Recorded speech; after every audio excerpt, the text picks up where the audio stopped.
നിങ്ങളുടെ favourite shows ഇനി ഒരിക്കലും മിസ്സാവില്ല. ഇപ്പോൾ C5 കാണും നിങ്ങളുടെ ഫേവറേറ്റ് ഷോസ് തികച്ചും സൗജന്യമായി. നാളുകൾ തമ്മിൽ പൊരുത്തം നോക്കി വിവാഹം കഴിക്കുന്നതിനേക്കാൾ നല്ലതേ മനസ്സുകൾ തമ്മിലുള്ള പൊരുത്തമാ. ആ പൊരുത്തേ ഇവർക്കുണ്ട്. ശാരദമ്മ ധൈര്യമായിട്ട് വീട്ടിൽ പോക്കോ. ഇപ്പോ ഈ കൺമുന്നിൽ നടന്നുകൂടെ ആയപ്പോ ഞാനത് ഉറപ്പിച്ചു, ഈ വിവാഹം നടക്കില്ല, ഒരിക്കലും നടക്കില്ല. ആ ഉറപ്പാ.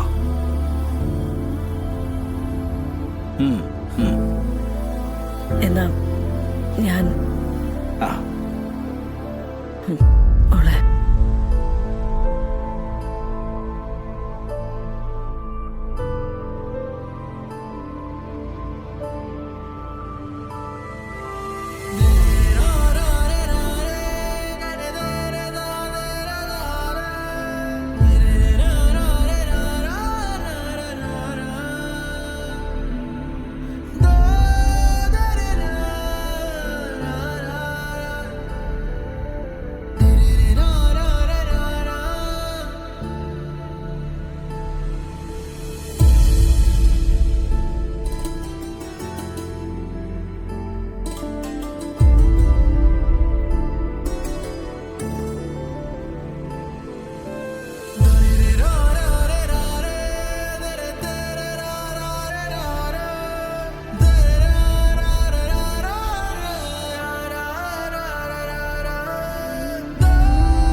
Hello madam. ആനു, ഇവിടെ ഇപ്പൊ കല്യാണ ലെറ്റർ രണ്ടാമത് പ്രിന്റ് ചെയ്യാനുള്ള ഓർഡർ കൊടുത്തിരിക്കുക. അതെന്ത് പറ്റി മാഡം? സത്യസന്ധമായ കാര്യത്തിനല്ലേ, ദൈവമാണെങ്കിലും കൂട്ടു നിൽക്കും. കല്യാണ ലെറ്റർ ഭഗവാന് മുന്നിൽ പൂജിക്കുന്നതിനിടയിൽ കത്തിപ്പോയി. ഇതിപ്പോ സത്യമ്മ വിചാരിക്കുന്ന പോലെയാണല്ലോ മാഡം കാര്യങ്ങൾ പോകുന്നത്. ഇതിപ്പോ തടയാനൊരു മാർഗവും ഇല്ലേ? മാർഗങ്ങളെല്ലാം അടഞ്ഞില്ലേ അനു? ജയശങ്കർ ആയിരുന്നു അവസാന പ്രതീക്ഷ. ഞാനും ചിന്തിക്കുന്നത് അത് തന്നെയാ.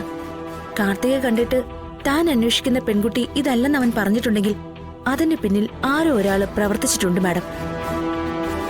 ഇല്ലെങ്കിൽ ഇങ്ങനൊരു മലക്കമറിയൽ ജയശങ്കറിൽ നിന്നും ഉണ്ടാവില്ല. അതെ, സത്യം എന്താണെന്ന് അറിയണമെങ്കിൽ ജയശങ്കറിനെ പൊക്കിയേ പറ്റൂ. അതങ്ങനെ ചെറിയ രീതിയിൽ പൊക്കിയാ പറ്റില്ല. അവൻ ജീവിതത്തിൽ ഇന്ന് വരെ ഞെട്ടാത്ത രീതിയിൽ ഞെട്ടിച്ചുകൊണ്ട് വേണം പൊക്കാൻ. മാഡം ആളിവിടെ വിട്ട് പോയിട്ടൊന്നുമില്ല. ഞാൻ പറഞ്ഞില്ലേ, അവനിവിടെ ആരൊക്കെ സഹായിക്കുന്നുണ്ട്. എങ്കിലതാര്? മൊഴി മാറ്റിയതിന് പിന്നിലുള്ള കാരണം അത് അവനിൽ നിന്ന് തന്നെ അറിയണം.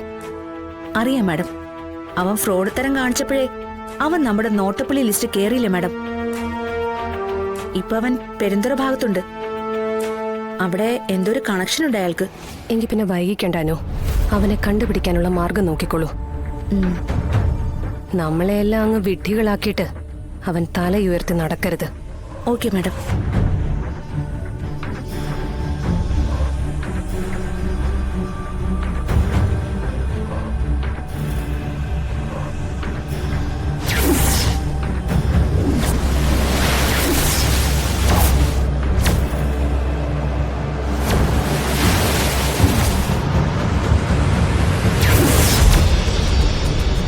ഡൗൺലോഡ് ചെയ്യൂ C5 ആപ്പ്. കാണൂ എല്ലാ എപ്പിസോഡുകളും സൗജന്യമായി.